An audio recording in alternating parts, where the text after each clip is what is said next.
So my favorite album growing up, a hip hop album when I was in high school, was The Infamous by Mob D.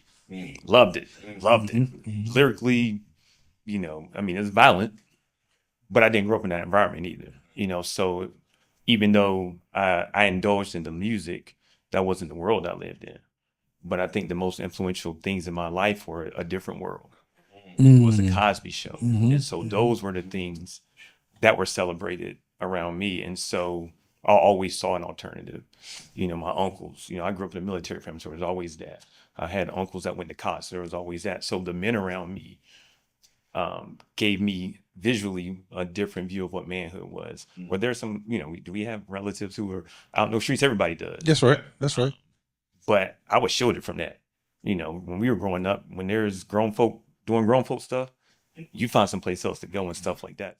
And so I say all that to say is when we look at what solutions are, we've got to be mindful as men what we celebrate in front of our kids and what we push. And then what we do.